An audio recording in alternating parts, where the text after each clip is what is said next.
The Red-Headed Leg by Sir Arthur Conan Doyle. I had called upon my friend Mr. Sherlock Holmes one day in the autumn of last year, and found him in deep conversation with a very stout, florid-faced, elderly gentleman with fiery red hair. With an apology for my intrusion, I was about to withdraw when Holmes pulled me abruptly into the room and closed the door behind me. "You could not possibly have come at a better time, my dear Watson," he said cordially. "I was afraid that you were engaged." "So I am, very much so." "Then I can wait in the next room." "Not at all. This gentleman, Mr. Wilson, has been my partner and helper in many of my most successful cases, and I have no doubt that he will be of the utmost use to me in yours also."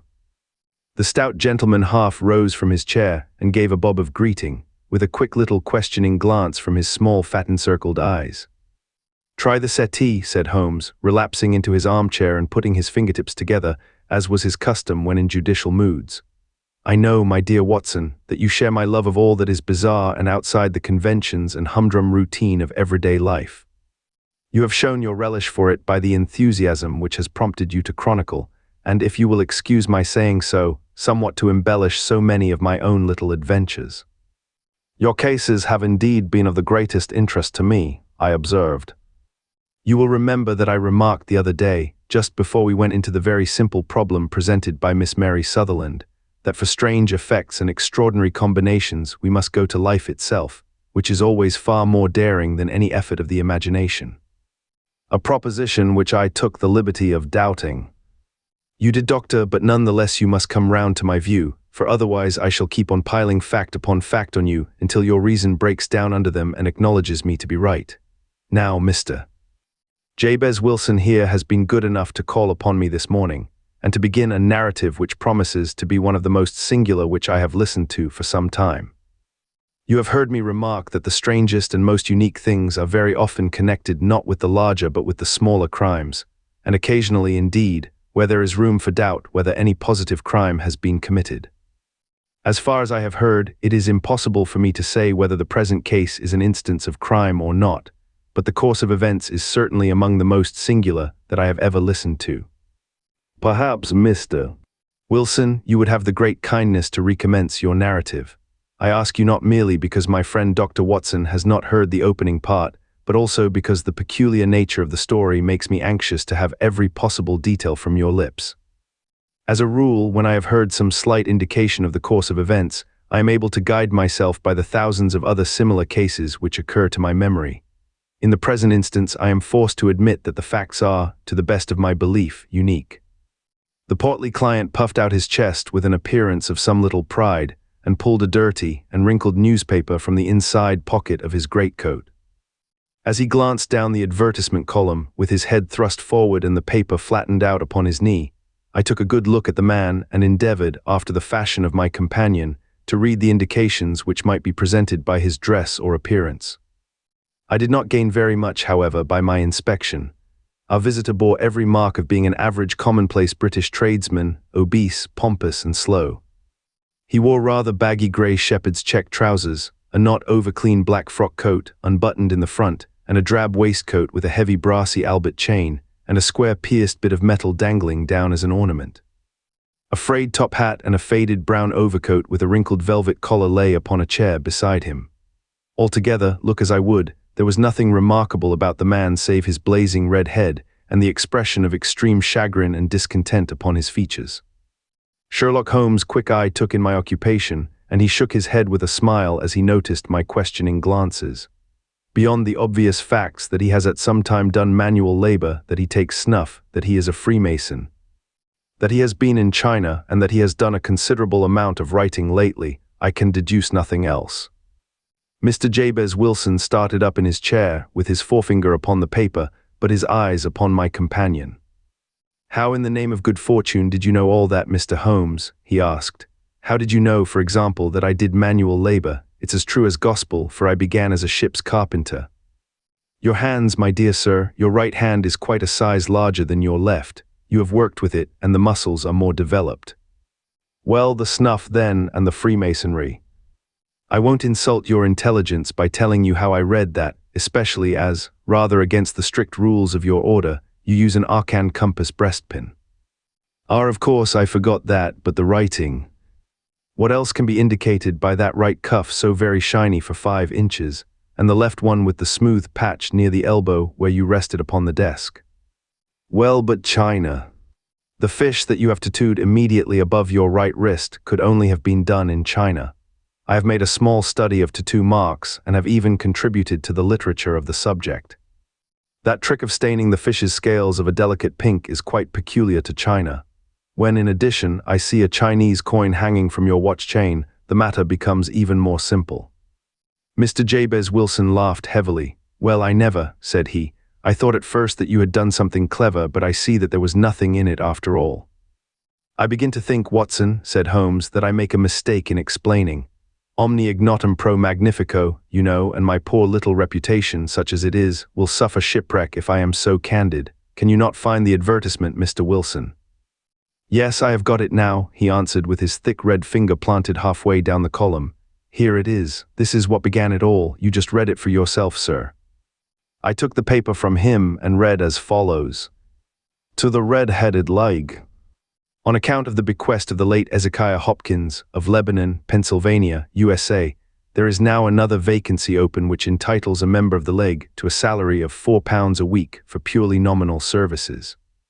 All red-headed men who are sound in body and mind, and above the age of 21 years, are eligible.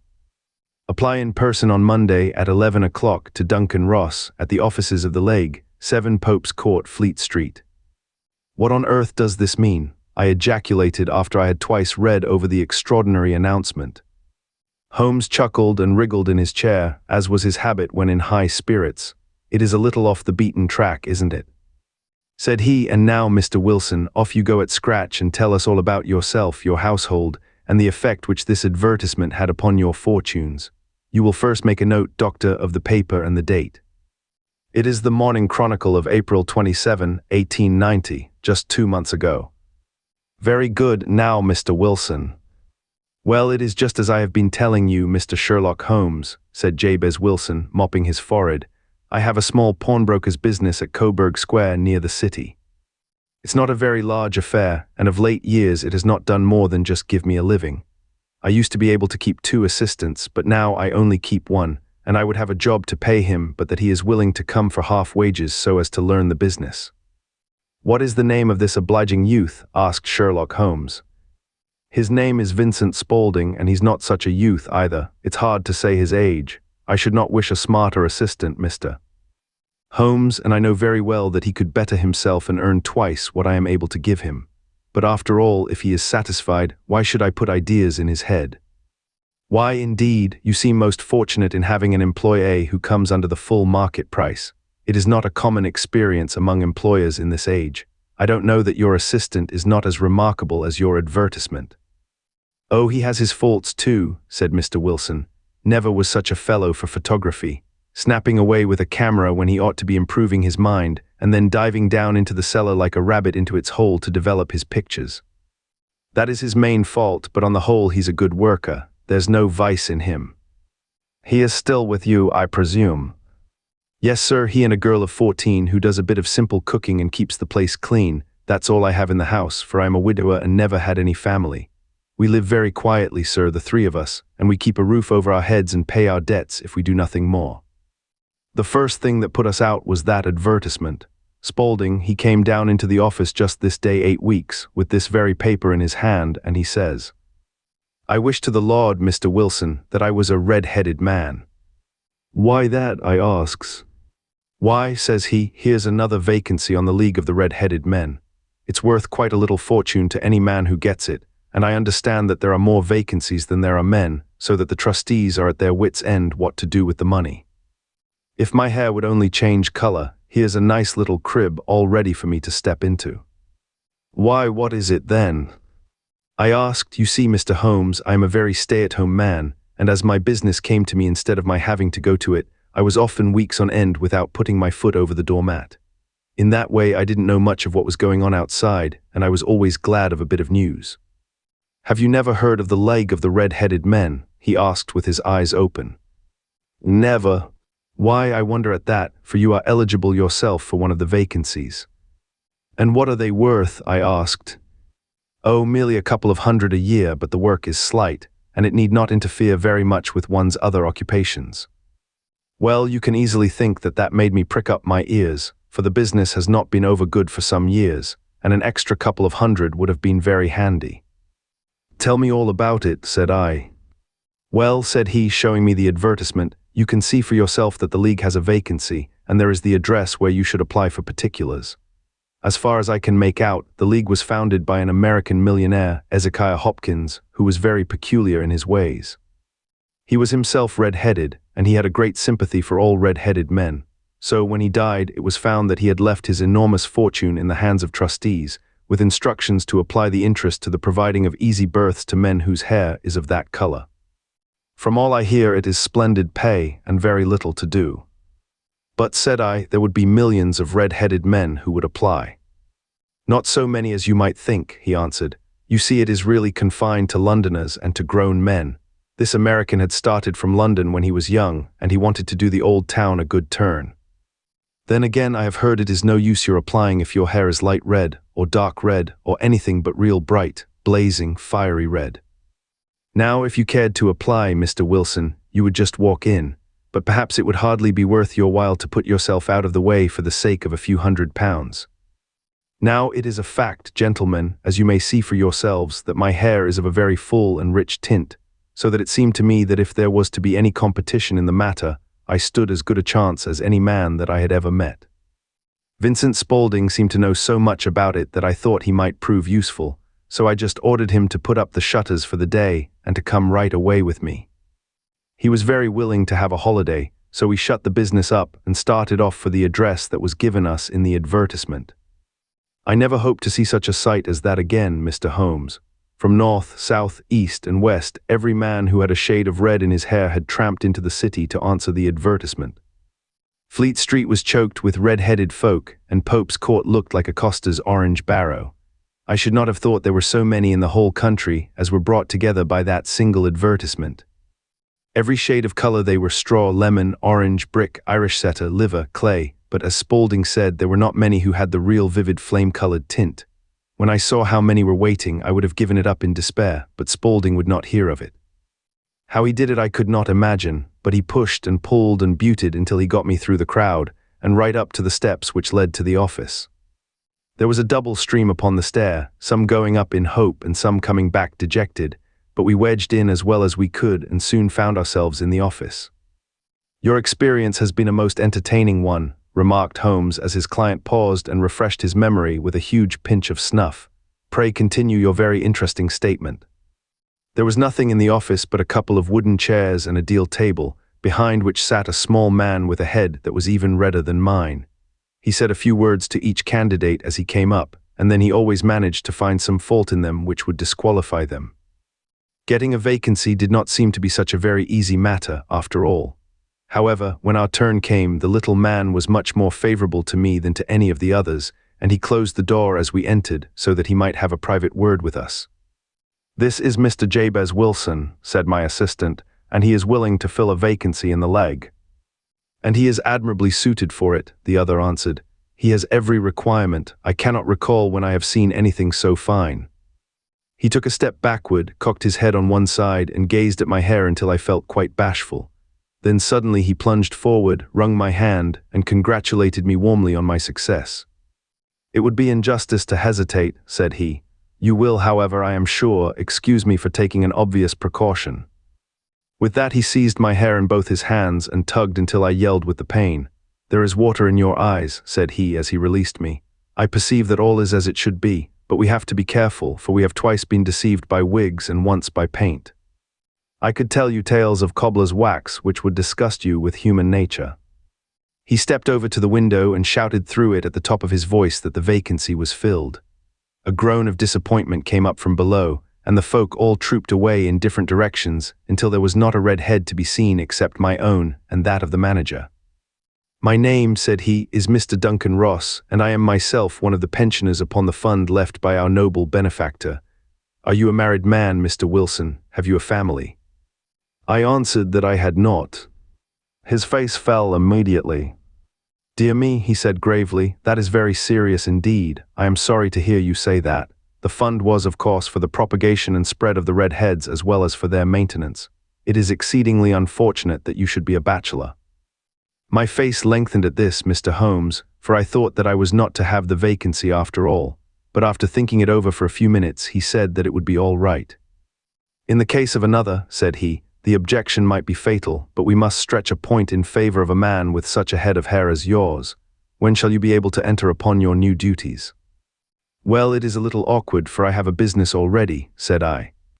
Oh, never mind about that, Mr. Wilson, said Vincent Spaulding.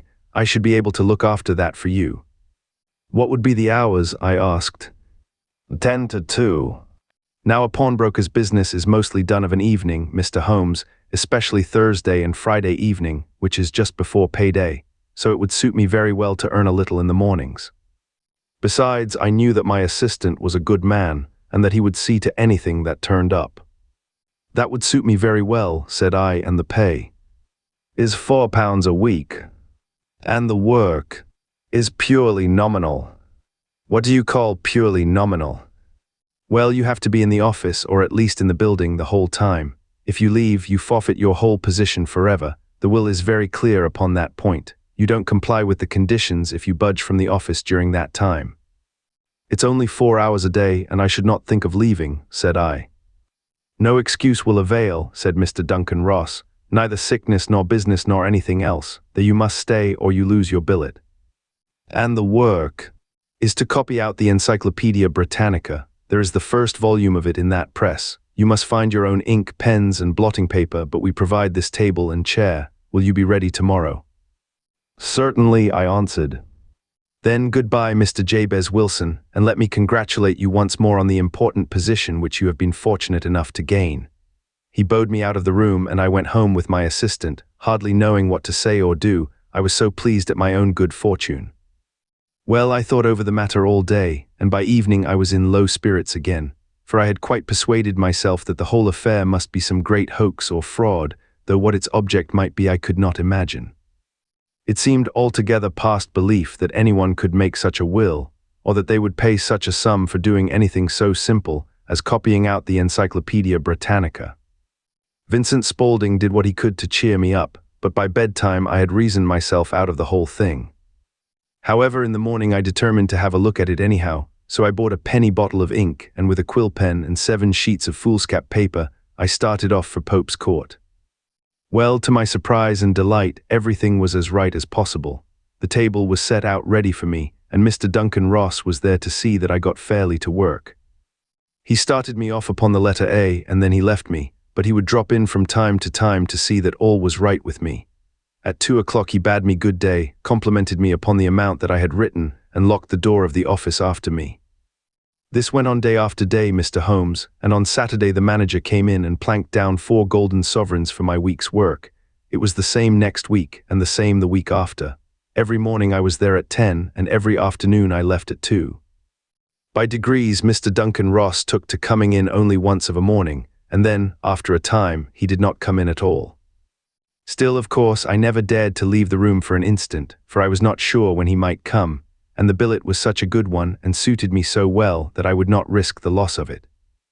8 weeks passed away like this, and I had written about abbots and archery and armor and architecture and Attica, and hoped with diligence that I might get on to the bees before very long.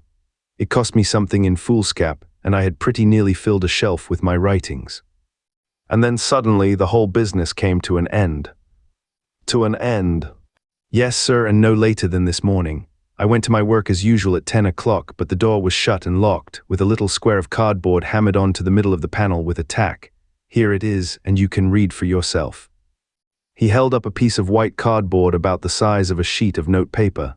It read in this fashion: The Red-Headed League is dissolved, October 9, 1890. Sherlock Holmes and I surveyed this curt announcement and the rueful face behind it, until the comical side of the affair so completely overtopped every other consideration that we both burst out into a roar of laughter. I cannot see that there is anything very funny, cried our client, flushing up to the roots of his flaming head. If you can do nothing better than laugh at me, I can go elsewhere. No, no, cried Holmes, shoving him back into the chair from which he had half risen. I really wouldn't miss your case for the world. It is most refreshingly unusual. But there is, if you will excuse my saying so, something just a little funny about it. Pray, what steps did you take when you found the card upon the door?" "I was staggered, sir. I did not know what to do. Then I called at the offices round, but none of them seemed to know anything about it. Finally, I went to the landlord, who is an accountant living on the ground floor, and I asked him if he could tell me what had become of the Red-Headed League. He said that he had never heard of any such body. Then I asked him who Mr. Duncan Ross was. He answered that the name was new to him. 'Well,' said I, 'the gentleman at number 4. "'What, the red-headed man?' "'Oh, yes.' "'Oh,' said he, 'his name was William Morris. He was a solicitor and was using my room as a temporary convenience until his new premises were ready. He moved out yesterday.' "'Where could I find him?'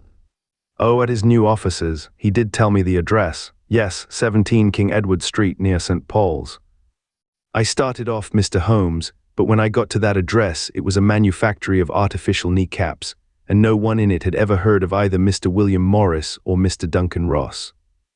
"And what did you do then?" asked Holmes. "I went home to Saxe-Coburg Square, and I took the advice of my assistant, but he could not help me in any way. He could only say that if I waited, I should hear by post.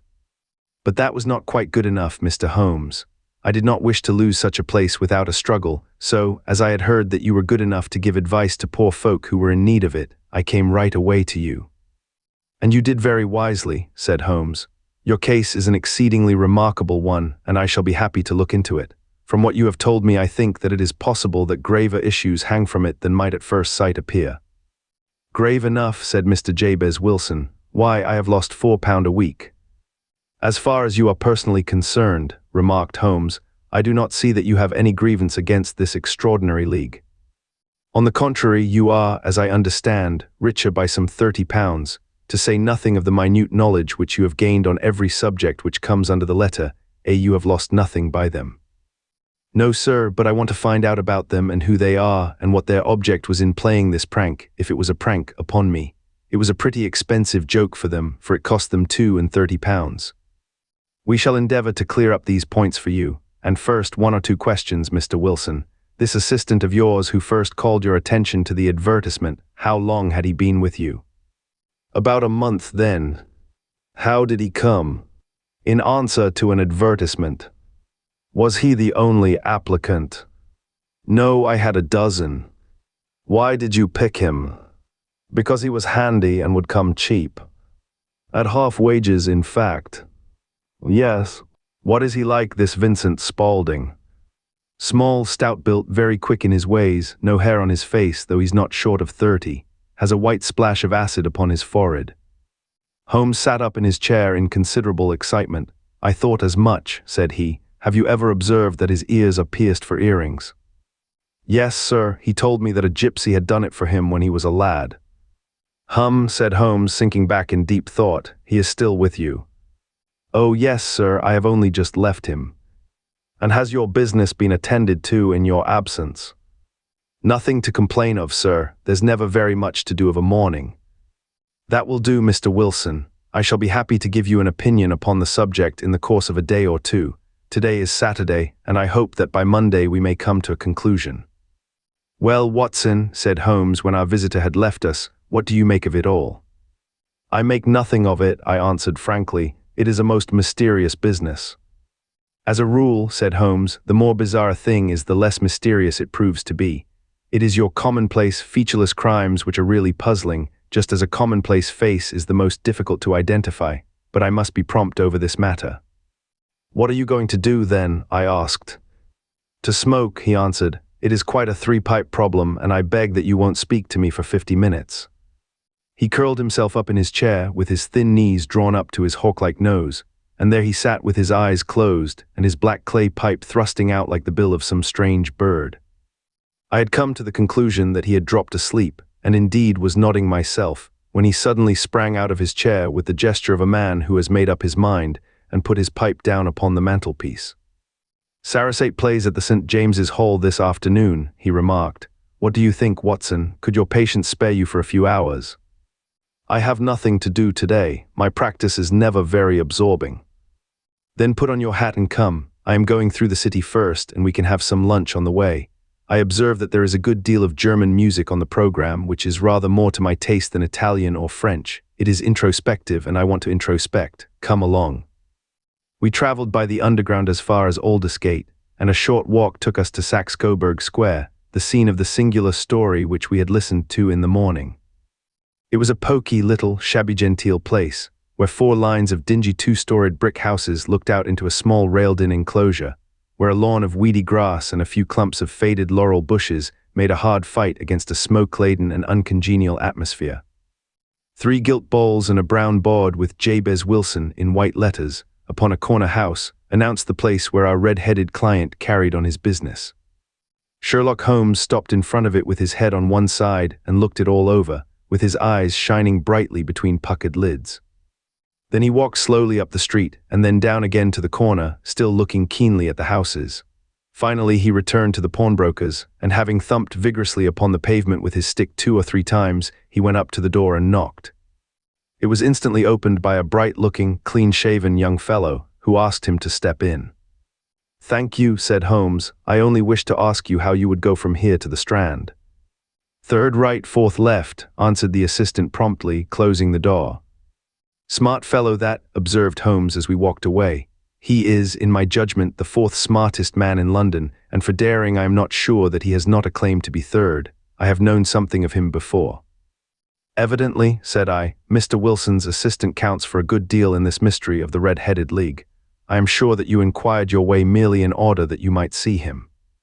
"Not him. What then?" "The knees of his trousers." "And what did you see?" "What I expected to see." "Why did you beat the pavement?" "My dear doctor, this is a time for observation, not for talk. We are spies in an enemy's country. We know something of Saxe-Coburg Square. Let us now explore the parts which lie behind it. The road in which we found ourselves as we turned round the corner from the retired Saxe-Coburg Square presented as great a contrast to it as the front of a picture does to the back. It was one of the main arteries which conveyed the traffic of the city to the north and west. The roadway was blocked with the immense stream of commerce flowing in a double tide inward and outward, while the footpaths were black with the hurrying swarm of pedestrians. It was difficult to realize, as we looked at the line of fine shops and stately business premises, that they really abutted on the other side upon the faded and stagnant square which we had just quitted. "Let me see," said Holmes, standing at the corner and glancing along the line. "I should like just to remember the order of the houses here. It is a hobby of mine to have an exact knowledge of London. There is Mortimer's, the tobacconist, the little newspaper shop, the Coburg branch of the City and Suburban Bank, the vegetarian restaurant, and McFarlane's carriage-building depot. That carries us right on to the other block, and now, doctor, we've done our work, so it's time we had some play. A sandwich and a cup of coffee, and then off to Violinland, where all is sweetness and delicacy and harmony, and there are no red-headed clients to vex us with their conundrums." My friend was an enthusiastic musician, being himself not only a very capable performer, but a composer of no ordinary merit. All the afternoon he sat in the stalls wrapped in the most perfect happiness, gently waving his long, thin fingers in time to the music, while his gently smiling face and his languid, dreamy eyes were as unlike those of Holmes the sleuth-hound. Holmes the relentless, keen-witted, ready-handed criminal agent, as it was possible to conceive. In his singular character the dual nature alternately asserted itself, and his extreme exactness and astuteness represented, as I have often thought, the reaction against the poetic and contemplative mood which occasionally predominated in him. The swing of his nature took him from extreme languor to devouring energy, and, as I knew well, he was never so truly formidable as when, for days on end, he had been lounging in his armchair amid his improvisations and his black-letter editions. Then it was that the lust of the chase would suddenly come upon him, and that his brilliant reasoning power would rise to the level of intuition, until those who were unacquainted with his methods would look askance at him as on a man whose knowledge was not that of other mortals. When I saw him that afternoon so enwrapped in the music at St. James's Hall, I felt that an evil time might be coming upon those whom he had set himself to hunt down. "You want to go home, no doubt, doctor," he remarked as we emerged. "Yes, it would be as well. And I have some business to do which will take some hours. This business at Coburg Square is serious." "Why serious?" "A considerable crime is in contemplation. I have every reason to believe that we shall be in time to stop it, but today being Saturday rather complicates matters. I shall want your help tonight." "At what time?" "10 will be early enough. I shall be at Baker Street at 10. "Very well, and I say, Doctor, there may be some little danger, so kindly put your army revolver in your pocket." He waved his hand, turned on his heel, and disappeared in an instant among the crowd. I trust that I am not more dense than my neighbors, but I was always oppressed with a sense of my own stupidity in my dealings with Sherlock Holmes. Here I had heard what he had heard, I had seen what he had seen, and yet from his words it was evident that he saw clearly not only what had happened, but what was about to happen, while to me the whole business was still confused and grotesque. As I drove home to my house in Kensington, I thought over it all, from the extraordinary story of the red-headed copier of the encyclopedia down to the visit to Saxe-Coburg Square and the ominous words with which he had parted from me. What was this nocturnal expedition, and why should I go armed? Where were we going, and what were we to do? I had the hint from Holmes that this smooth-faced pawnbroker's assistant was a formidable man, a man who might play a deep game. I tried to puzzle it out, but gave it up in despair and set the matter aside until night should bring an explanation. It was 9:15 when I started from home and made my way across the park, and so through Oxford Street to Baker Street. 2 hansoms were standing at the door, and as I entered the passage, I heard the sound of voices from above. On entering his room, I found Holmes in animated conversation with 2 men, one of whom I recognized as Peter Jones, the official police agent, while the other was a long, thin, sad-faced man, with a very shiny hat and oppressively respectable frock coat. "Our party is complete," said Holmes, buttoning up his pea jacket and taking his heavy hunting crop from the rack. "Watson, I think you know Mr. Jones of Scotland Yard. Let me introduce you to Mr. Merriweather, who is to be our companion in tonight's adventure." "We're hunting in couples again, Doctor, you see," said Jones in his consequential way. "Our friend here is a wonderful man for starting a chase. All he wants is an old dog to help him to do the running down." "I hope a wild goose may not prove to be the end of our chase," observed Mr. Merriweather gloomily.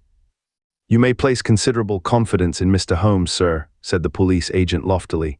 "He has his own little methods, which are, if you won't mind my saying so, just a little too theoretical and fantastic, but he has the makings of a detective in him.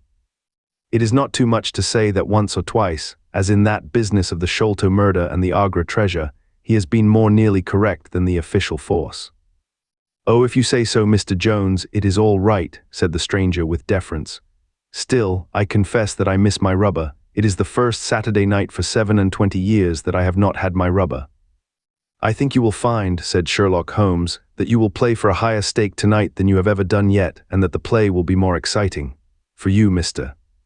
Merriweather, the stake will be some £30,000, and for you, Jones, it will be the man upon whom you wish to lay your hands. John Clay, the murderer, thief, smasher, and forger. He's a young man, Mr. Merriweather, but he is at the head of his profession, and I would rather have my bracelets on him than on any criminal in London. He's a remarkable man, is young John Clay. His grandfather was a royal duke, and he himself has been to Eton and Oxford. His brain is as cunning as his fingers, and though we meet signs of him at every turn, we never know where to find the man himself. He'll crack a crib in Scotland one week and be raising money to build an orphanage in Cornwall the next.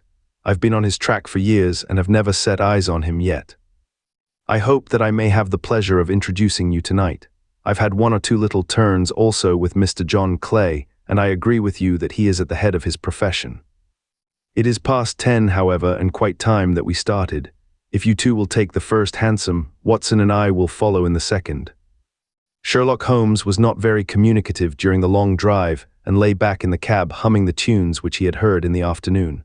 We rattled through an endless labyrinth of gaslit streets until we emerged into Farrington Street. "We are close there now," my friend remarked. "This fellow Merriweather is a bank director and personally interested in the matter. I thought it as well to have Jones with us also. He is not a bad fellow, though an absolute imbecile in his profession. He has one positive virtue. He is as brave as a bulldog and as tenacious as a lobster if he gets his claws upon anyone. Here we are, and they are waiting for us." We had reached the same crowded thoroughfare in which we had found ourselves in the morning. Our cabs were dismissed, and following the guidance of Mr. Merriweather, we passed down a narrow passage and through a side door which he opened for us.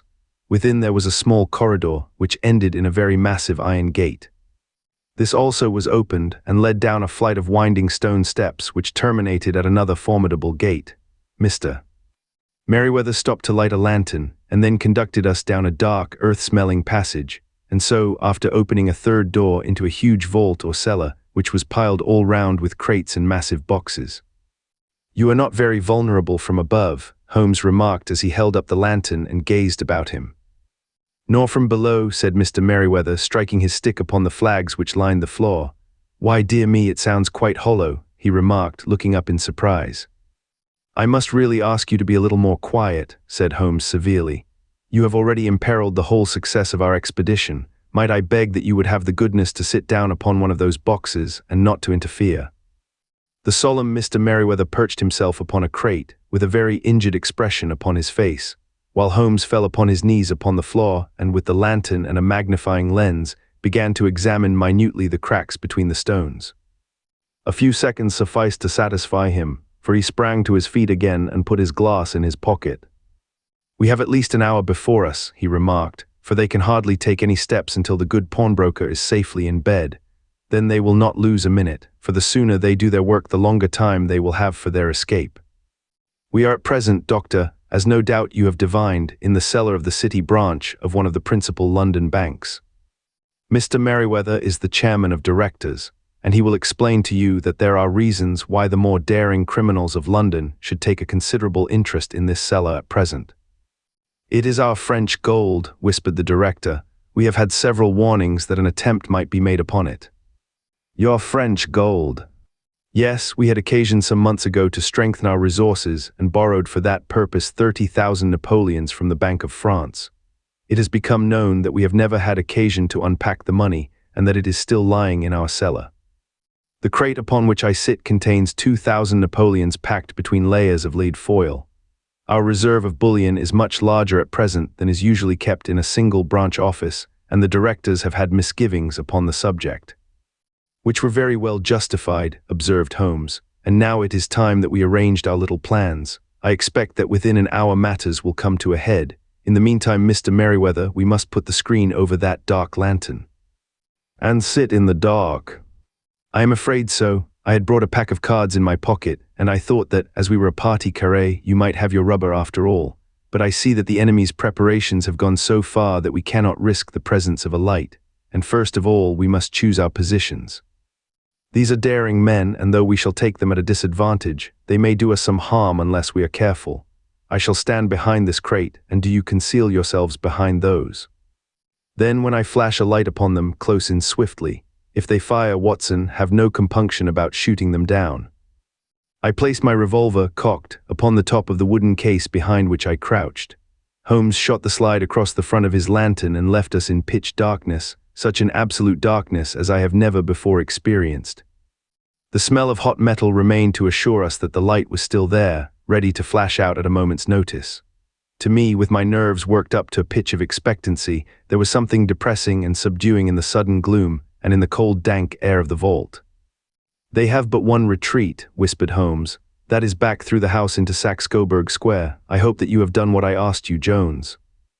I have an inspector and 2 officers waiting at the front door. Then we have stopped all the holes, and now we must be silent and wait." What a time it seemed! From comparing notes afterwards, it was but an hour and a quarter, yet it appeared to me that the night must have almost gone, and the dawn be breaking above us. My limbs were weary and stiff, for I feared to change my position. Yet my nerves were worked up to the highest pitch of tension, and my hearing was so acute that I could not only hear the gentle breathing of my companions, but I could distinguish the deeper, heavier in-breath of the bulky Jones from the thin, sighing note of the bank director.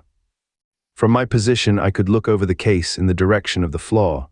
Suddenly my eyes caught the glint of a light. At first it was but a lurid spark upon the stone pavement. Then it lengthened out until it became a yellow line, and then, without any warning or sound, a gash seemed to open and a hand appeared, a white, almost womanly hand, which felt about in the center of the little area of light. For a minute or more the hand, with its writhing fingers, protruded out of the floor.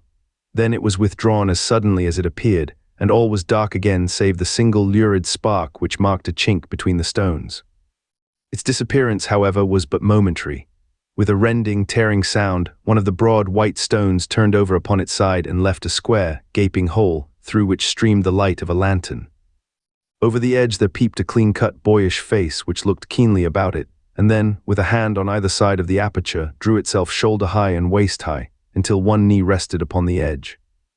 In another instant he stood at the side of the hole and was hauling after him a companion, lithe and small like himself, with a pale face and a shock of very red hair.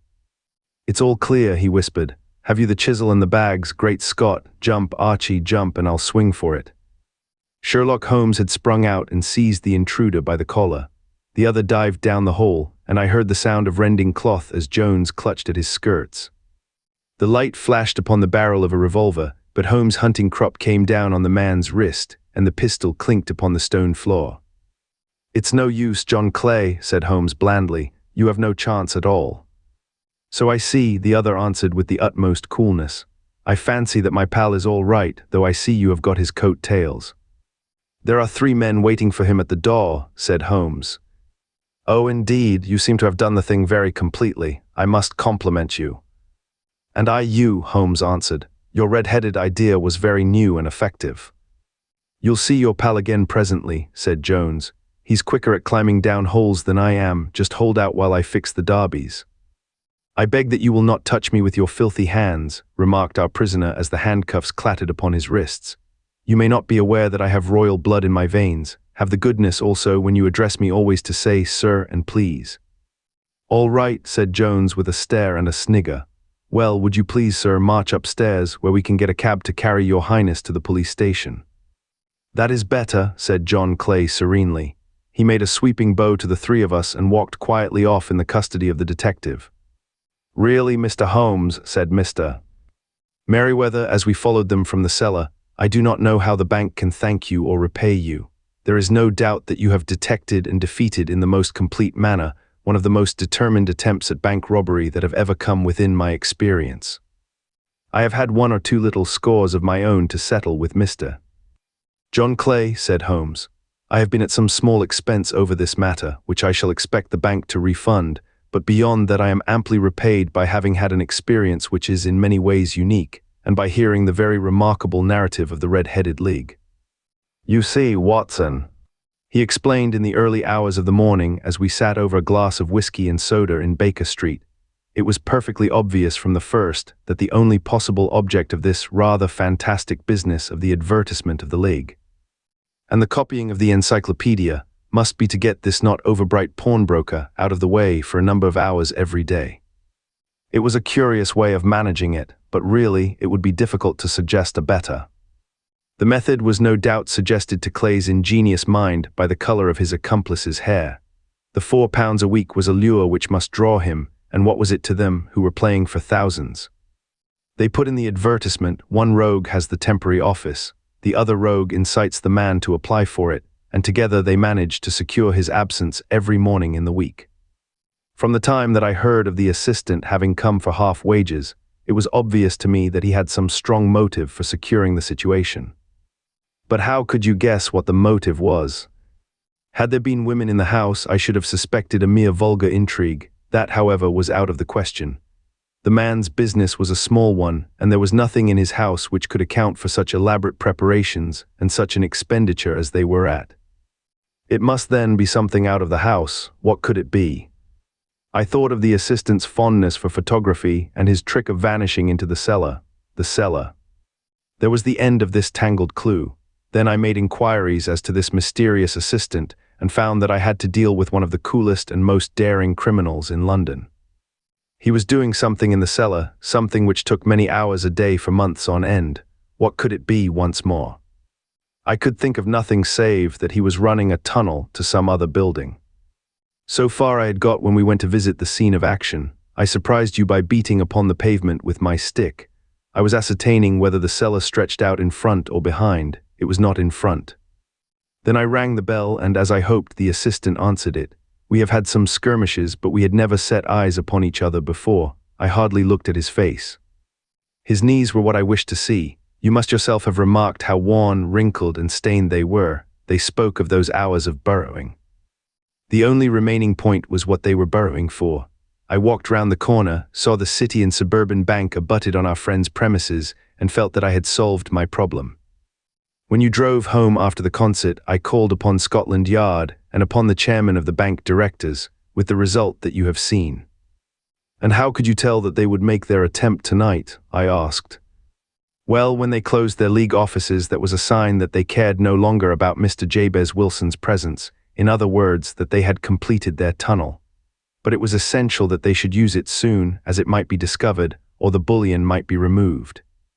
Saturday would suit them better than any other day, as it would give them 2 days for their escape. For all these reasons, I expected them to come tonight. You reasoned it out beautifully, I exclaimed in unfeigned admiration. It is so long a chain, and yet every link rings true. It saved me from ennui, he answered, yawning. Alas, I already feel it closing in upon me. My life is spent in one long effort to escape from the commonplaces of existence. These little problems help me to do so. And you are a benefactor of the race, said I. He shrugged his shoulders. Well, perhaps after all it is of some little use, he remarked. El homme c'est rien, el over c'est tout, as Gustave Flaubert wrote to George Sand.